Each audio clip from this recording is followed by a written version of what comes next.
Hello বন্ধুরা, welcome back to my channel flavours by Shubhra. আজ আমি তৈরি করছি একটি হারিয়ে যাওয়া রান্না, মোচার ধোকা। মোচার ধোকা তৈরি করার জন্য আমি মোচাটাকে ছুলে প্রেসার কুকারে দিয়ে 3টে সিটি দিয়ে ঠান্ডা করে নিয়েছি। আর মটর ডাল ভিজিয়ে রেখে মটর ডাল পেস্ট করে নিয়েছি। এদিকে আলু, টমেটো কুচি, জিরে, আদা, লঙ্কা, এখানে গরম মশলা, 2টো লবঙ্গও আছে, আর চিনেবাদাম, কাজু বাদাম। এখন আমি মোচাটাকে মিক্সিতে দিয়ে পেস্ট করে নেব। দেখো, আমি মোচাটাকে মিক্সিতে দিয়ে ভালো করে পেস্ট করে নিয়েছি। এবারে ডাল বাটাটাও এটার মধ্যে দিয়ে দিলাম।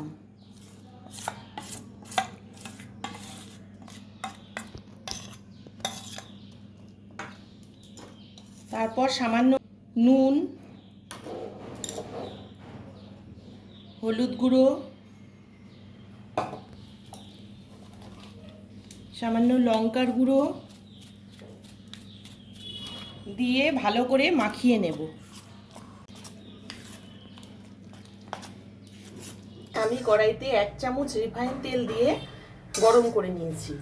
এবারে ডাল বাটা আর মোচা বাটাটাকে এটাতে দিয়ে শুকোবো।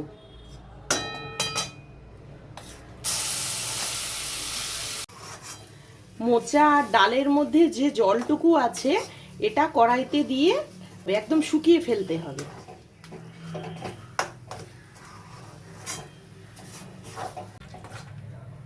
আজকাল তো এসব রান্না প্রায় হারিয়েই গেছে বলা যায়, কিন্তু করলে পরে যে এত সুন্দর খেতে লাগে, মাছ মাংস কিছুই লাগে না। অনেকক্ষণ ধরে ভালো করে নাড়াতে হবে, থামলে পরে কিন্তু তলায় লেগে যাবে। কন্টিনিউ নাড়াতে থাকতে হবে, আস্তে আস্তে মোচা আর ডাল বাটার কালারটা চেঞ্জ হতে থাকবে। দেখো, মোচাটা একদম শুকিয়ে এসছে, কড়াইতে লেগে যাচ্ছে। আর একটু করে আমি এটা নামিয়ে নেব।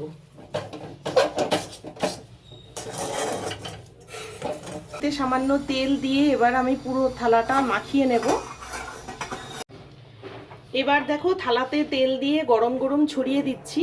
এটা কমসে কম 15 মিনিট ঠান্ডা হতে হবে, তারপর আমি বরফি আকারে কেটে নেব।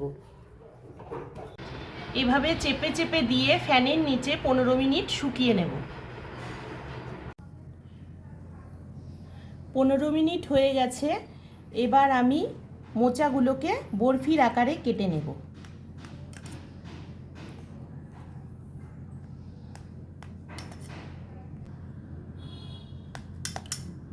বরফি শেপে কেটে নিলাম। এবার একটা একটা করে তুলে নেব।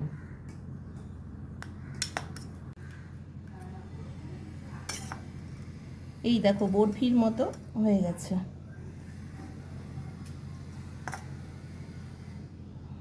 সবগুলো আমি বরফি আকারে কেটে তুলে নিয়েছি। আমি ফ্রাই প্যানে তেল গরম করে বড়াগুলোকে শ্যালো ফ্রাই করে নিচ্ছি। তোমরা ইচ্ছা করলে কড়াইতে ডিপ ফ্রাইও করতে পারো। যেহেতু আমি একটু তেলটা অ্যাভয়েড করি, তাই জন্য আমি শ্যালো ফ্রাই করে নিলাম। বড়াগুলো সব শ্যালো ফ্রাই করে তুলে নিয়েছি। এদিকে কড়াইতে তেল গরম করে নিয়ে আমি একটু জিরা আর তেজপাতা সম্বার দিয়ে দিচ্ছি। এবার আলুগুলো দিয়ে দেব।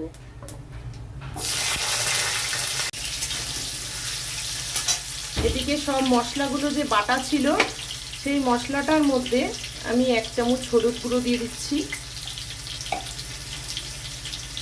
স্বাদ মতো লবণ আর লাল লঙ্কার গুঁড়ো দিয়ে রেডি করে রাখলাম মশলাটা।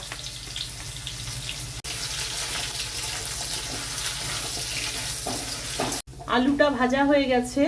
এবার মশলাটা দিয়ে দেব।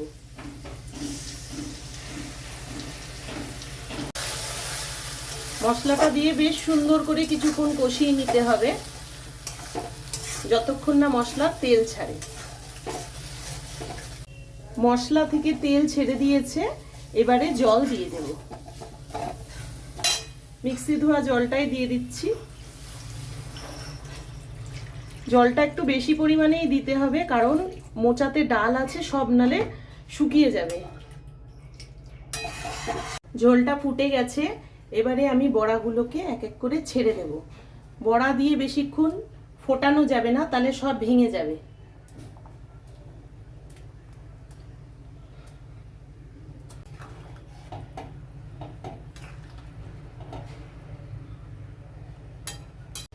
এবারে 1 চামচ ঘি দিয়ে দিলাম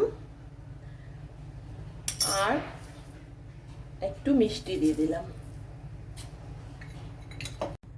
দেখো তৈরি হয়ে গেছে, এবার আমি তুলে নেব।